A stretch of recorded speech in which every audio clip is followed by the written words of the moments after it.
Hello दोस्तों, इस video में मैं आपको the way of the superior man book में से 4 रिलेशनशिप एडवाइस बताऊंगा। इन एडवाइस को फॉलो करने के बाद आप अपनी गर्लफ्रेंड या वाइफ को ज्यादा खुश रख पाओगे। ये वीडियो खास तौर पर लड़कों के लिए है, तो लड़कों अगर आपको सुपीरियर मैन बनना है तो वीडियो को लास्ट तक जरूर देखना। तो चलिए शुरू करते हैं। Number 1, don't forget your purpose of living. हम अक्सर रिलेशनशिप में आने के बाद अपने लाइफ का पर्पस भूल जाते हैं और पूरा फोकस रिलेशनशिप पर करते हैं, लेकिन हमें ऐसा नहीं करना चाहिए, क्योंकि लड़कियां उन्हीं लड़कों की तरफ अट्रैक्ट होती है जिनके लाइफ में कोई पर्पस होता है, जिनके पास लाइफ जीने के लिए डायरेक्शन होता है। लेकिन आमतौर पर होता क्या है, जब कोई लड़की आपके पर्पस को देखकर आपकी लाइफ में आती है तो आप अपने पर्पस को भूलकर उसमें पूरी तरह से खो जाते हो और उसे ही अपनी लाइफ का प्रायोरिटी बना लेते हो। शुरुआत में तो हर लड़की को प्रायोरिटी बनना अच्छा लगता है, पर राज की बात तो ये है कि वो धीरे धीरे आप में इंटरेस्ट खो देती है। फॉर एग्जाम्पल, एक लड़की ने आपको देखा, उसे आपका जिंदगी जीने का तरीका पसंद आया और उसे लगा कि आपके साथ जिंदगी के सफर में चलकर उसे कुछ न्यू एक्सपीरियंस मिलेंगे। लेकिन उसके आने के बाद आपने अपना वो तरीका ही बदल लिया।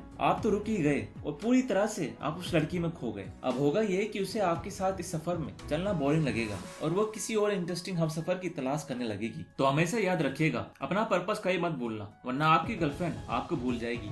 नंबर 2, किसी लड़की को डिसीजन लेने के लिए कभी भी फोर्स मत करो। ये सबसे बड़ी गलती है जो लड़के करते हैं। लड़की डिसीजन लेना कभी पसंद नहीं करती, खास तौर पर जब वो रिलेशनशिप में होती है, तो वो चाहती है कि आप उसके लिए डिसीजन लो। चाहे डिसीजन छोटा हो या बड़ा, आपको अपना पार्ट प्ले करना ही होगा। इसलिए आपने देखा होगा कि आपकी गर्लफ्रेंड अक्सर आपसे पूछती रहती है कि कौन सी ड्रेस पहनूं, मुझ पे ब्लू ड्रेस अच्छी लगेगी या रेड। और अक्सर ऐसी सिचुएशन में हम बोल देते हैं कि दोनों अच्छी लग रही है, यार अपने हिसाब से कोई सी भी पहन लो। और यही आप गलती कर देते हो। अगर उसे खुद ही पसंद करना होता तो वो आपसे क्यों पूछती। अब बात ये आती है कि आप ऐसा क्यों करते हो। पहला रीजन तो यह है कि लड़के डरते हैं कि अगर उनका डिसीजन गलत निकला तो लड़कियां बुरा मान जाएगी। लेकिन मेरे दोस्त, कोई डिसीजन गलत या सही नहीं होता, वो चाहे ब्लू पहने या रेड, तारीफ तो आपको ही करनी है, तो डरना कैसा। दूसरा रीजन ये होता है कि लड़के इन छोटी छोटी बातों की परवाह नहीं करते। लेकिन दोस्तों, जब आप रिलेशनशिप में आ जाते हो तो परवाह तो करनी पड़ती है। अगर आपने किसी लड़की को डिसीजन लेने में मजबूर किया तो याद रखना वो बुरा मान जाएगी। इसलिए चुपचाप उसे बता दो कि वो ब्लू पहने या red,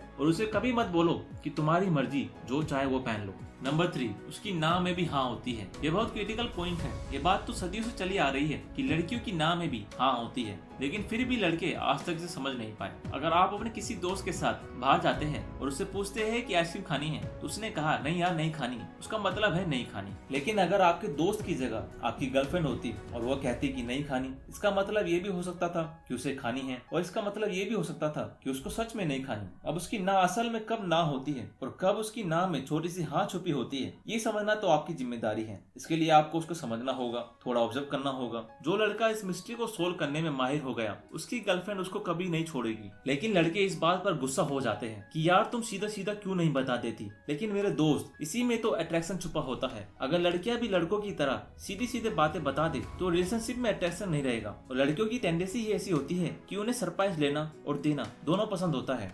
number 4, you are responsible. अपनी रिलेशनशिप की ग्रोथ और इंटीमेसी के लिए आप खुद जिम्मेदार हो। हर रिलेशनशिप में जो सबसे बड़ी प्रॉब्लम आती है वो है इंटीमेसी की। शादी के कुछ साल बाद पतियों को बीवियां अट्रैक्टिव नहीं लगती। रिलेशनशिप के कुछ टाइम बाद लड़के गर्लफ्रेंड में इंटरेस्ट खो देते हैं और इसका सारा ब्लेम लड़कियों के सिर पर डाल देते हैं। यार तुम अच्छे से तैयार ही नहीं होती, तुम कुछ नया करती ही नहीं हो। इस सारे इल्जाम आप अपने पार्टनर पे लगाते हो। लेकिन एक मर्द होने के नाते ये जिम्मेदारी आपकी है कि आप उसे गाइड करो। आप खुद थोड़ी सी रिसर्च करो, फीमेल साइकोलॉजी पढ़ो, सेक्सुअल साइकोलॉजी पर कुछ अच्छी किताबें पढ़ो। लेकिन आप ऐसा नहीं करते, क्योंकि अगर आपको कोई बताएगा कि आपको अपने पार्टनर के साथ इंटीमेट कैसे होना है तो शायद आपका मेल ईगो हर्ट हो जाएगा। लेकिन अपने ईगो को साइड में रखो और ये याद रखो कि फीमेल्स की बॉडी और हार्मोनल स्ट्रक्चर रिसेप्टिव टाइप का होता है। इसलिए आपको उसे गाइड करना होगा। उसका हाथ पकड़ो, उससे 2 प्यारी बातें करो और फिर देखो कि वो इंटीमेसी लेवल कहाँ तक जाता है और आपको कितने सरप्राइजेस मिलते हैं। तो ये थे 4 बहुत जरूरी relationship advices from the book the way of the superior man by David Terra. इन एडवाइसेस को फॉलो करो और अपने रिलेशनशिप को